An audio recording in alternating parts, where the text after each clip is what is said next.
ஒரு நண்பர் வராரு, நீ இந்த மாதிரி இந்த ஸ்லோகனை சொல்லி பார்ப்பா, உனக்கு இது இத்தனை நாள் இந்த மாதிரி நடக்கும், நல்லது நடக்கும், ட்ரை பண்ணி பாரு அப்படிங்கிறாங்க. அதை வச்சு ஒரு சாரர் ட்ரை பண்ணி பார்க்கிறார்கள். அந்த ட்ரை பண்ணி பார்க்கும்போது அதுல ஒரு சில எழுத்துக்கள் தவறுகள் இருக்கும், அல்லது நம்ம சொல்லக்கூடிய பீஜ மந்திரங்கள் கொஞ்சம் மாற்றம் கூட இருக்கலாம். வேற்றொரு லாங்குவேஜ் நம்ம சொல்லும் பொழுது வாங்கங்கிறதுக்கு தெரியாம வாடான்னு கூட சொல்லலாம், அல்லது வாடின்னு கூட சொல்லலாம். புதுசா கத்துக்கும் பொழுது அப்படிதான் இருக்கும். இருக்கட்டும், தவறுதும் இல்லை.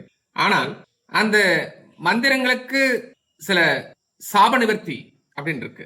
ஒரு சில முனிவர்கள் ஒரு சில மந்திரங்களை சொல்லி ஒரு கட்டு போட்டு வச்சிருப்பார்கள். அந்த மந்திரங்களை எவரும் ஒழிக்கக்கூடாது, சொல்லக்கூடாது. அவ்வாறு சொல்லப்பட்டால் இப்படி ஆகணும், அப்படி ஆகணும் சொல்லிட்டு ஒரு கட்டு போட்டிருப்பார்கள். அந்த கட்டை உடைக்கப்பட வேண்டும். மந்திரங்களுக்கு சாப நிவர்த்தி. எப்படி இந்த மரம் செடி கொடிகளுக்கு சாப நிவர்த்தி செய்துவிட்டு அந்த செடியை பிடுங்கி அந்த பச்சிலையை சாப்பிடும் பொழுது பூர்ணமாக ஒரு சில வியாதிகள் குணமாகும் என்பது நிதர்சனம். அதுபோன்று மந்திரங்களுக்கும் சாப நிவர்த்தி இருக்கின்றது. அந்த மந்திரத்தை இப்போது நம்ம பார்க்கலாம். ஓம் அங் உங் சிங் க்ளீம் ஹ்ரீம் அவ்வும் சகல மந்திரங்களின் சாபங்கள் நசி மசி ஸ்வாஹா. இன்னொரு முறை சொல்றேன். ஓம் அங் உங் சிங் க்ளீம் ஹ்ரீம் அவ்வும் சகல மந்திரங்களின் சாபங்கள் நசி மசி ஸ்வாஹா.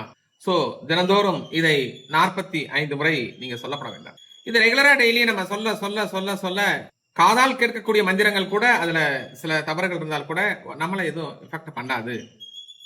ஒரு ஃபில்டர் போட்டுக்கிற மாதிரி. ஸோ நம்பிக்கையோட நீங்க செய்யுங்க. கண்டிப்பாக உங்களுக்கு நல்லதே நடந்தே தீரும். எதையுமே நம்ம நம்பிக்கையோட ஒரு காரியத்தை செய்தால் மட்டும்தான் அந்த காரியம் பலித்தமாகும். மீண்டும் சந்திப்போம். அன்புடன் டாக்டர் ஏஎஸ் மகாஸ்ராஜன், மவ சிவ.